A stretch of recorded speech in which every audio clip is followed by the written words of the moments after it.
ធ្លាប់រួមសុខរួមទុក្ខគ្នាលេងសន្យាមិនចូលគ្នាទោះជាមានរឿងអ្វីក៏ដោយតែសន្យាបានត្រឹមសន្យា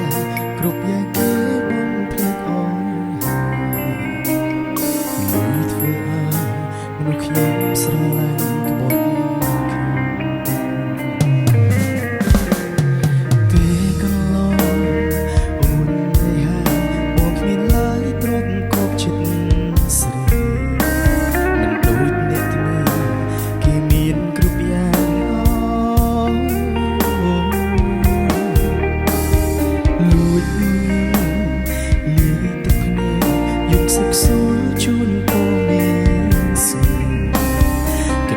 សុខក៏ដូចជាក្តីសុខធ្វើមិនដេចយើងក្រមិនហ៊ានសូមបីឈរក្បែរគេគ្មានលទ្ធភាពទេគួខ្មាំងខ្លួនអាយកាត់ចិត្តទៅហើយត្រូវដើរចេញមុនពេលដែលគេប្រាប់ថា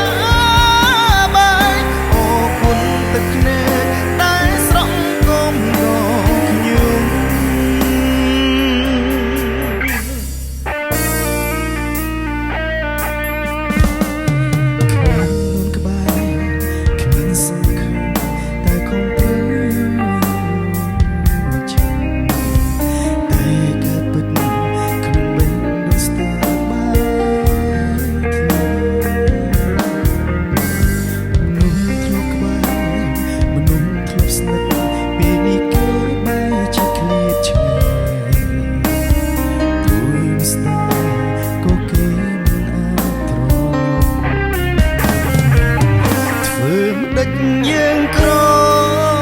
មិនហ៊ានសូមបីឈរក្បែរគេ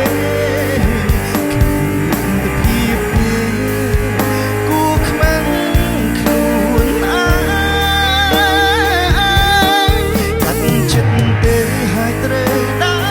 រចេញមុនពេលដែលគេប្រាប់ថា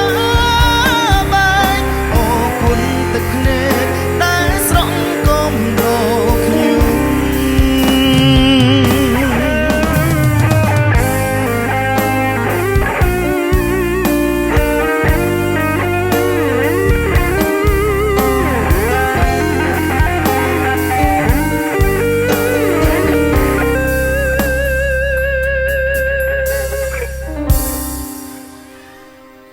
ធ្វើមិនដេចយើងក្រ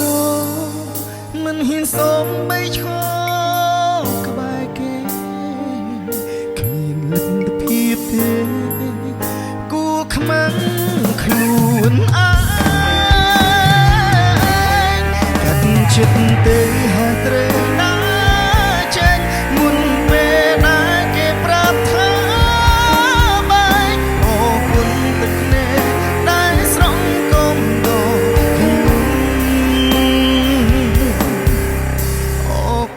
ទឹកភ្នែកដែលស្រង់កុំដងខ្ញុំអរគុណដល់បងប្អូនទាំងអស់គ្នា Thank you Wow so sweet អរគុណដល់ស្រីដៃបងប្អូនទាំងអស់គ្នាអរគុណ